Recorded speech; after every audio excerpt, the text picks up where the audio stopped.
கிறிஸ்து இயேசுவில் அன்பிற்கினிய சகோதரிகளே, சகோதரர்களே,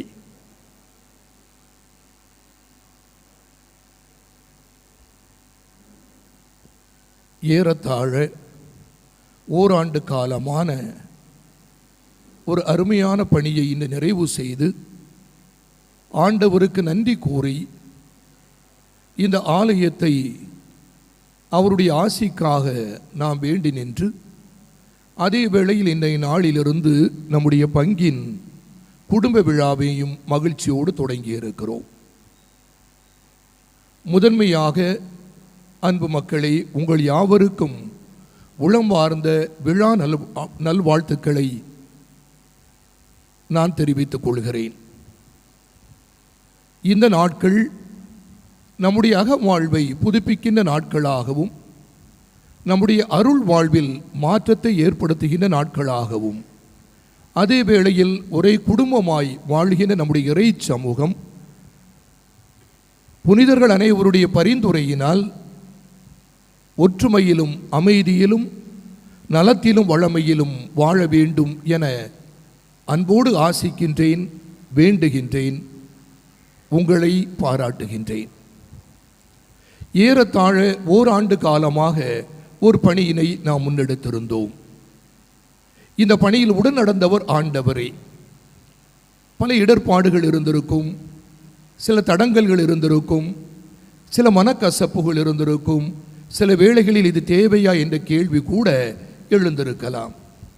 ஆயினும் ஒரு பங்கு என்கின்ற இறை சமூகமாக இது ஒரு தேவை என்பதை நமக்குள்ளே நாம் உணர்ந்து இதை முன்னெடுத்து இன்று ஆண்டவரிடம் நாம் ஒப்படைக்கின்றோம். எனவே கடந்து வந்த இந்த ஒரு பணி நாட்களிலே, மாதங்களிலே நம் உடன் இருந்தவர் கடவுள் என உளமாற நம்புகிறோம். அந்த கடவுளுடைய ஆலயத்தை புதுப்பிக்கின்ற பணியை அவர் நம்மிடம் ஒப்படைத்திருந்தார்.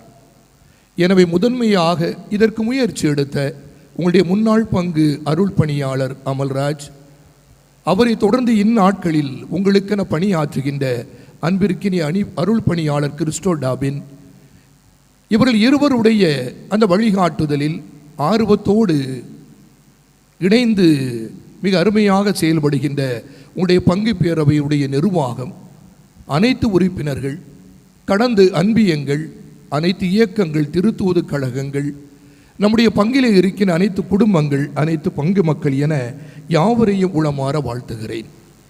எளிதான ஒரு பணி அல்ல என்பதை நான் நன்கு அறிவேன். எனினும் பலருடைய அன்பளிப்பும் தாராள நன்கொடையும், அதையும் கடந்து சில வேளைகளில் நம்முடைய இன்னல்களிலும் நம்முடைய கடுமையான வறுமையான சூழலிலும் கூட ஒரு ஆலயத்திற்கு என்பதற்காக நீங்கள் நம்மால் இயன்ற உதவியையும் இங்கு செய்திருப்போம். எனவே முதன்மையாக உங்கள் யாவருக்கும் உளமார்ந்த பாராட்டுக்களையும் நன்றியையும் தெரிவித்துக் கொள்கிறேன். 1875ஆம் ஆண்டில் தொடங்கி 1914ஆம் ஆண்டு முடிவுற்ற நம்முடைய பங்கின் இந்த அருமையான ஆலயம் மிகுந்த தொன்மை உள்ளதாக கருதப்படுகிறது. இதனுடைய கட்டடக்கலை ஒருவேளை வேறு எந்த ஆலயங்களிலும் கிடைக்காத அளவிற்கான அருமையான ஒரு கட்டடக்கலையை அன்றைய காலத்திலே வடிவமைத்திருக்கிறார்கள் என்பதை இக்காலத்தில் நன்றியோடு நினைவு கூறுகிறோம். ஏறத்தாழ இந்த ஒரு நூற்றாண்டு காலமாக பல்வேறு விதமான மாற்றங்களுக்கு உட்பட்டு கொண்டே இருக்கிறது என்பதை அறிவோம். அண்மையிலும் கூட சில மாற்றங்கள் ஏற்பட்டதை நான் அறிவேன். நம்முடைய நூற்றாண்டு விழாவில் நான் தான் மறைவுரையை மாற்றினேன். அத்தகைய ஒரு சூழலிலும் நாம் மீண்டும் ஒரு மாற்றத்தை இதற்கென கொண்டு வந்திருக்கிறோம். கடவுளுக்கு பிடித்தமானதாக இருக்கும் என உளமாற நம்புகிறோம். அனைவரும் இணைந்து செயல்பட்டு இருக்கிறோம். எனவே நான் உளமாற வாழ்த்துகின்ற அதே பொழுதிலே கண்டிப்பாக பெருத்த செலவு இதற்கு ஏற்பட்டிருக்கும் என நான் அறிவேன். அனைத்தும் மரங்களால் இன்னும் அழகுபட பார்ப்போரை கவரும் வண்ணம் என நாம் அனுமதித்தை விட அதிகமாகவே இங்கு நீங்கள் செய்திருக்கிறீர்கள், செலவும் செய்திருக்கிறீர்கள் என்பதை அறிவேன். இருப்பினும் இதற்கு உங்களுக்கு உற்ற துணையாக இருந்த பொறியாளர் திருவாளர் லியோனார்ட் ஜோஸ், இன்னும் அவரோடு இணைந்த குழுமங்கள் யாவருக்கும் நன்றியை தெரிவித்துக் கொள்கிறேன். அன்புமிக்கவர்களே, இந்த ஆலயத்தை புதுப்பித்து விட்டோம், ஆண்டவருக்கு அர்ப்பணிக்கிறோம், விழாவையும் எடுக்கிறோம், மகிழ்வான ஒரு நிகழ்வும் கூட. ஒரே ஒரு விண்ணப்பத்தோடு இந்த மறையுரையை தொடங்குவது நல்லது எனவும் நினைக்கிறேன். இனி வருகிற சில காலங்களில் இந்த ஆலயம் ஆலயமாகவே இருக்கட்டும்.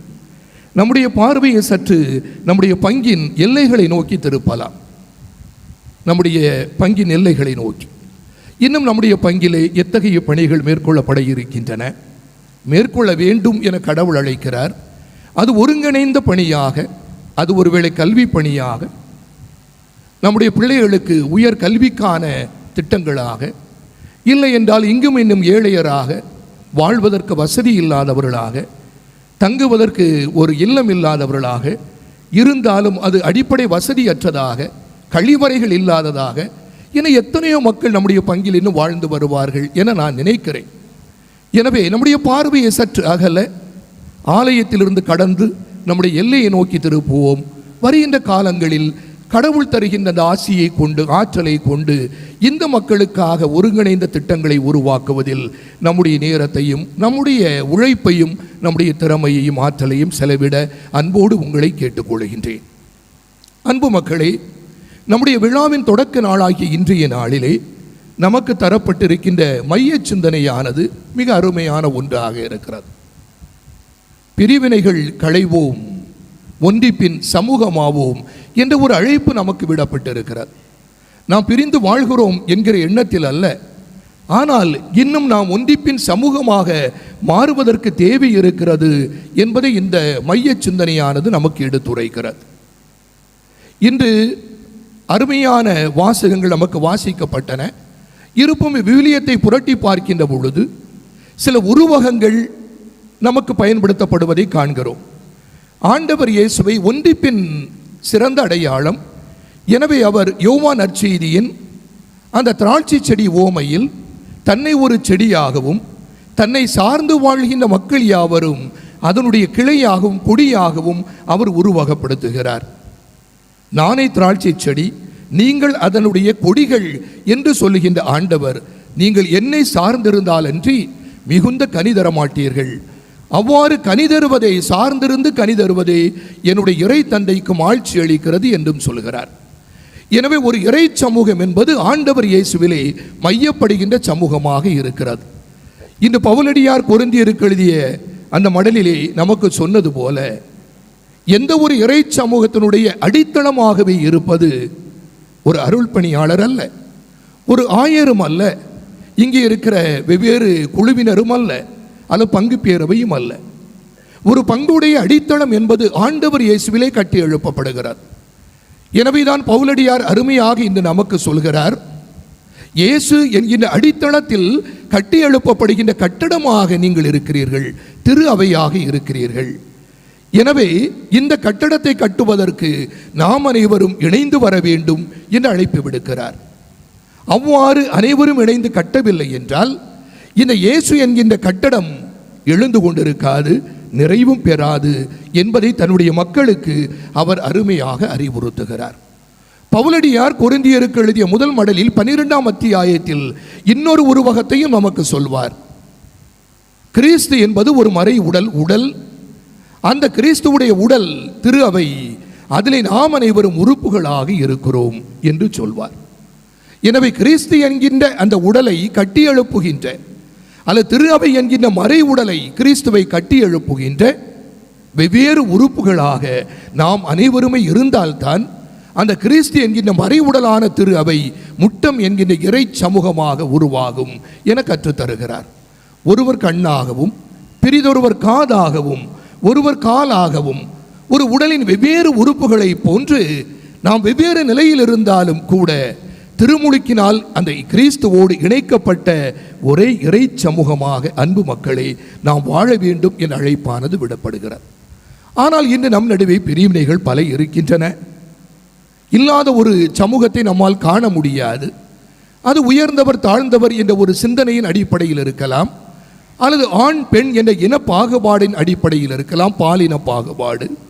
இல்லை என்றால் முதியோர் இளையோர் சிறுவர் என்ற ஒரு பாகுபாடு நம் நடுவே இருக்கலாம். இன்னும் இல்லை என்றால் வசதி உள்ளோர் இல்லாதோர் என்று இருக்கலாம். இன்னும் சில பாகுபாடுகள் படித்தவர்கள் பாமரர்கள் படியாதவர்கள் என்று கூட இருக்கலாம். இப்படி பல வேறுபாடுகள், பல பாகுபாடுகள் ஒரு சமூகத்தில் இருப்பது இயல்புதான்.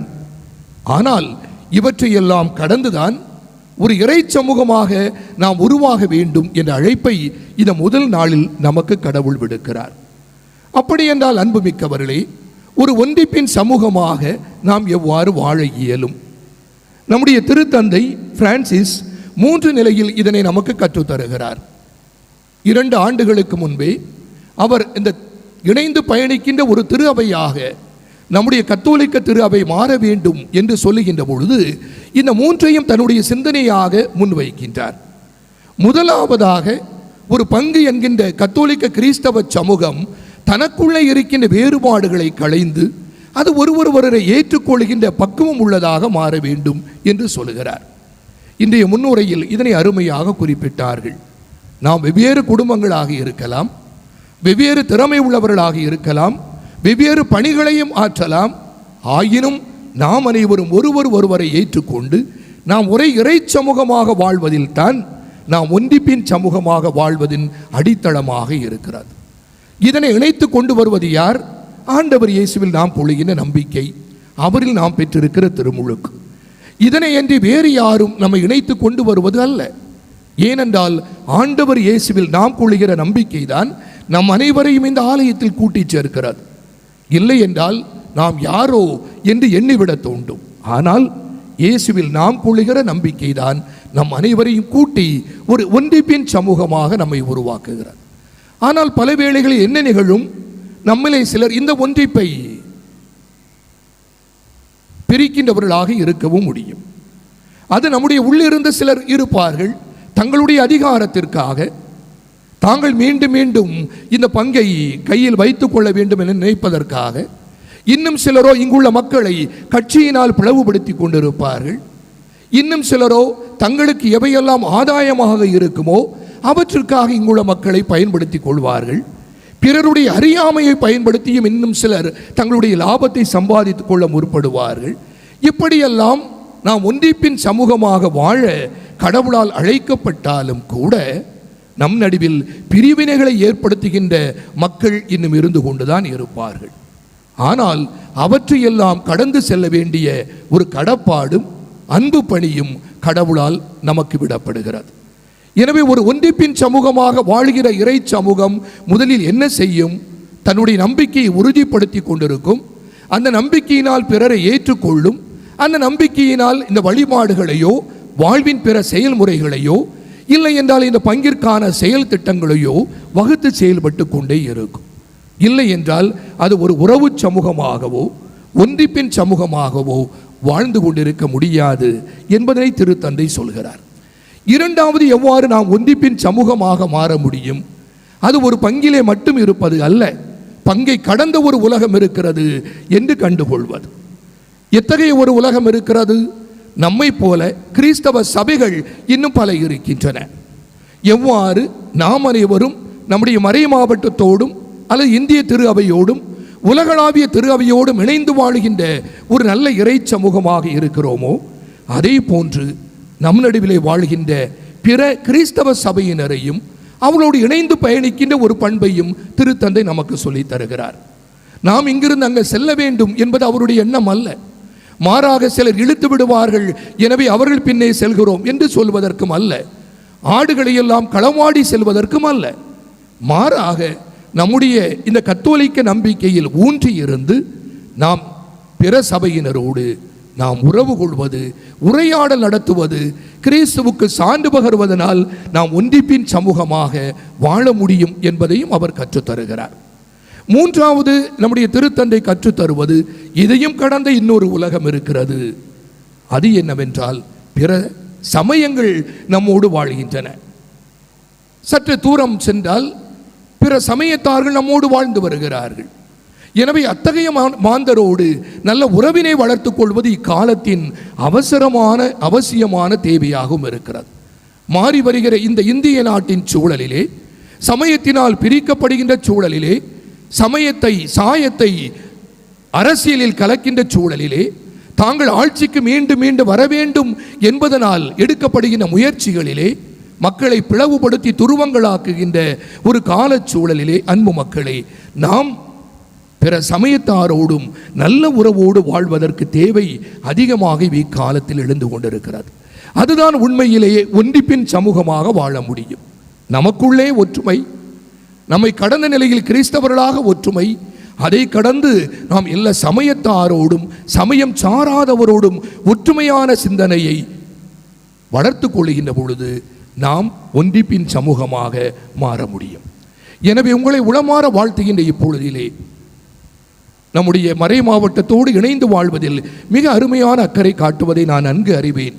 மறை மாவட்ட இறைமக்கள் பேரவையை மிக அருமையாக முன்னெடுத்து நீங்கள் செல்வதையும் நான் அறிகிறேன். எனவே உளமாற வாழ்த்துகின்ற பொழுது நம் நடுவே அமைதியான ஒன்றிப்பின் கூடிய ஒற்றுமையான ஒரு இறை சமூகமாக வாழ வேண்டும் என அன்போடு நான் ஆசிக்கின்றேன்.